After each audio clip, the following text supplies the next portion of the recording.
যেই লোকটা সর্বশেষ দুনিয়া থেকে বিদায় নিবে সিংহায় ফুৎকারের মাধ্যমে, ওই লোকটাও কমপক্ষে 40,000 বছর আলমে বরজখের বাসিন্দা থাকবে। আল্লাহ তাআলা ইসরাফিল আলাইহিস সালাতু ওয়াস সালামের সিংহায় ফুৎকারের মাধ্যমে এই দুনিয়ার অধ্যায়টাকে আল্লাহ শেষ করবে। মানব জাতির অধ্যায় শুরু হবে ইসরাফিল আলাইহিস সালামের সিংহায় ফুৎকারের মাধ্যমে। আল্লাহ তাআলা কোরআনুল কারীমের মধ্যে বলেন, وَنُفِخَ فِي الصُّورِ فَصَعِقَ مَنْ فِي السَّمَاوَاتِ وَمَنْ فِي الْأَرْضِ إِلَّا مَنْ شَاءَ اللَّهُ ثُمَّ نُفِخَ فِيهِ أُخْرَى فَإِذَا هُمْ قِيَامٌ يَنْظُرُونَ। আল্লাহ রাব্বুল আলামিন বলেন, ইয়াউমা ইউনফাখু ফিস-সূর, যেই দিন সিংহায় ফুৎকার দেওয়া হবে, এর দ্বারা উদ্দেশ্য হলো প্রথমবার সিংহায় ফুৎকার কি হবে সেই দিন।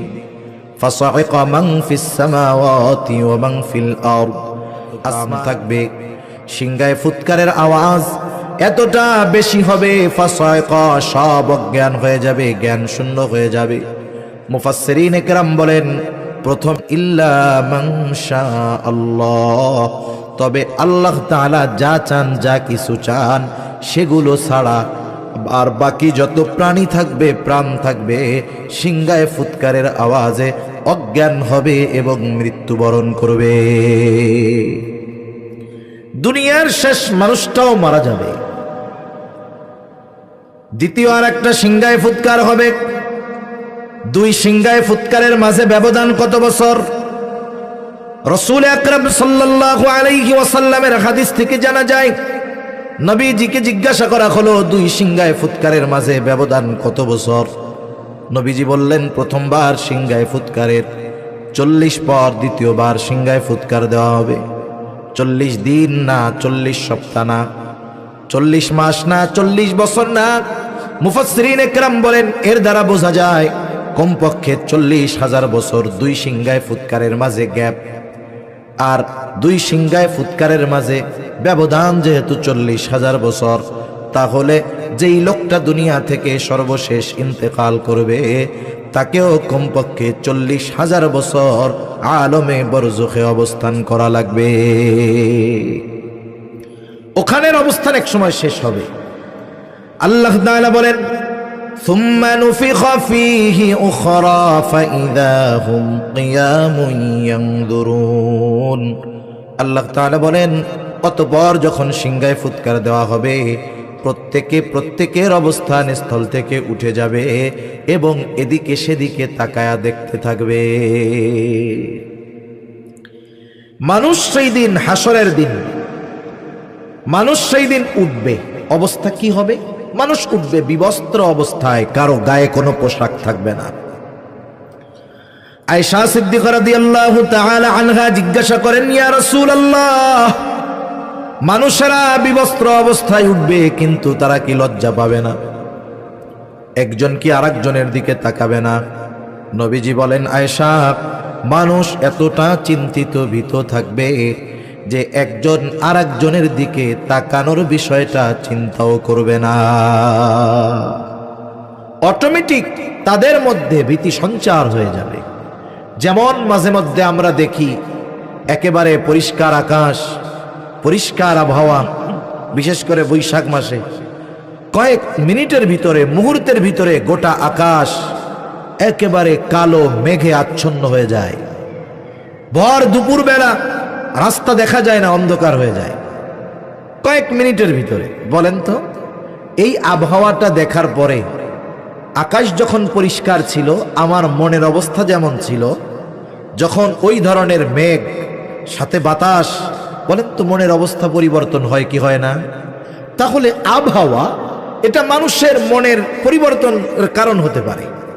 কিয়ামতের ময়দানে এমন এক থমথমে ভাব বিরাজ করবে যে প্রত্যেকটা মানুষ চিন্তিত ভীত থাকবে, কেউ কারো দিকে তাকানোর বিষয়টা চিন্তা করবে না। কেমন অবস্থা হবে সেই দিন আল্লাহ তাআলা কোরআনুল কারীমের মধ্যে জানায় দেন, وَنُفِخَ فِي الصُّورِ فَإِذَا هُمْ مِنَ الْأَجْدَاثِ إِلَى রব্বিহিম ইয়ানসিলুন। আল্লাহ তাআলা কোরআনুল কারীমের মধ্যে বলেন, কিয়ামতের দিন সিংহায় ফুৎকার যখন দেওয়া হবে, দ্বিতীয় সিংহায় ফুৎকার, প্রত্যেকের অবস্থান স্থল থেকে উঠে যাবে, জাগ্রত হয়ে যাবে। ইলা রাব্বিহিম ইয়ানসিলুন, প্রত্যেকেই তার রবের দিকে ছুটতে থাকবে। কেমন যেন অটো ডিভাইস সিস্টেম করে দেওয়া, দৌড়াইতে থাকবে তারা রবের দিকে।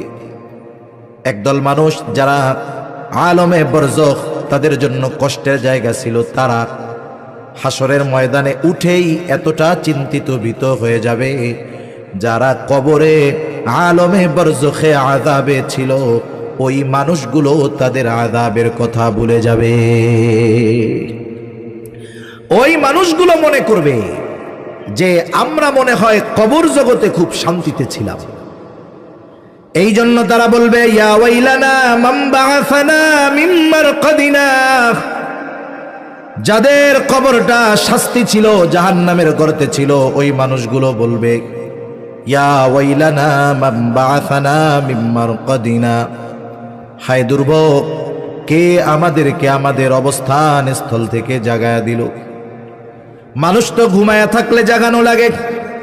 ওরা মনে করবে কবরে আমরা ঘুমিয়েছিলাম, এই জন্য বলবে, ইয়া ওয়াইলানা মান বাআসানা মিন মারকাদিনা। হায় দুর্ভোগ, কে আমাদেরকে আমাদের অবস্থান স্থল থেকে জাগায়া দিল। এইবার মুমিনরা অথবা ফেরেশতারা তাদের এই কথার জবাবে বলবে, হাযা মা ওয়া'আদার রহমানু ওয়া সাদাকাল মুরসালুন। মুমিনরা অথবা ফেরেশতারা বলবে, হাযা মা ওয়া'আদার রহমান, এটাই হলো দয়াময়ের সেই প্রতিশ্রুত দিবস, যেই দিবসের ওয়াদা তিনি দিয়েছিলেন। এই দিবসের এক নাম হলো ইয়াউমুল হাসর, এই দিবসের এক নাম হলো ইয়াউমুল জাযা, এই দিবসের এক নাম হলো ইয়াউমুল কিয়ামাহ।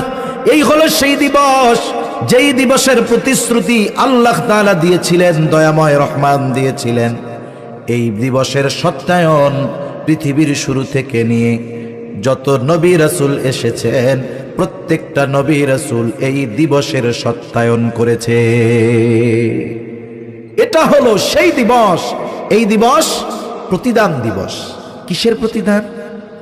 আল্লাহ তাআলা কোরআনুল কারীমের মধ্যে বলেন, ওয়া ইন্নামা তুওয়াফাউনা উজুরাকুম ইয়াওমাল কিয়ামাহ ফামান যুহজিহা আনিন নার ওয়া উদখিলাল জান্নাতা ফাকাদ ফাজ।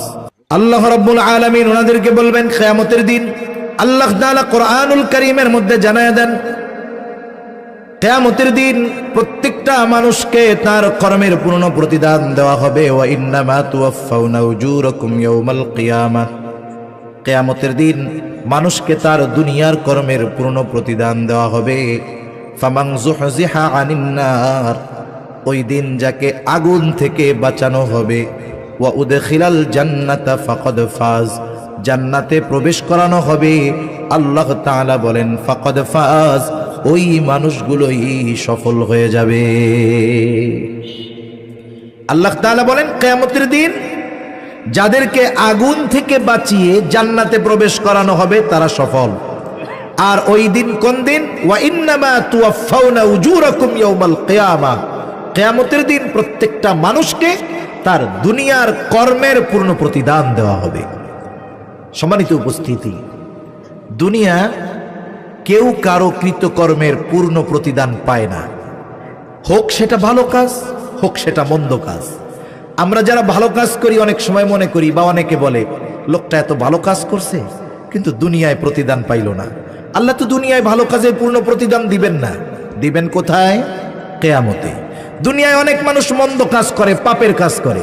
আমরা অনেক সময় চিন্তা করি, লোকটা এত পাপ কইরা মরলো, দুনিয়ায় তো আলিশান ভাবে থাইকা গেল। আল্লাহ জানায় যে ওর মন্দ কাজের প্রতিদান আমি দুনিয়ায় না দিলে কি হয়েছে, পরিপূর্ণভাবে ওই মন্দ কাজের প্রতিদান আমি আল্লাহ আখিরাতে দিব। ঠিক কিনা বলেন? ওই দিন হলো সেই দিন। এই জন্য ওই দিন আসার আগে এই দুনিয়াতে আমাদের ভালো কাজ করার দরকার আছে না নাই? আছে। এই জন্য ওই দিনটা প্রত্যেকটা মানুষের জন্য চিন্তার একটা বিষয় হবে, চিন্তার দিন হবে। এমন চিন্তিত হবে মানুষ যে ওই দিনটাতে যারা কবরে আযাবে ছিল ওরাও তাদের আযাবের কথা ভুলে যাবে। কিয়ামতের দিন আল্লাহ রাব্বুল আলামিন দুনিয়ায় মানুষ যেই কর্ম করেছে আল্লাহ তাআলা কিয়ামতের দিন প্রত্যেকটা কর্মের খবরও তাদেরকে জানায়া দিবে।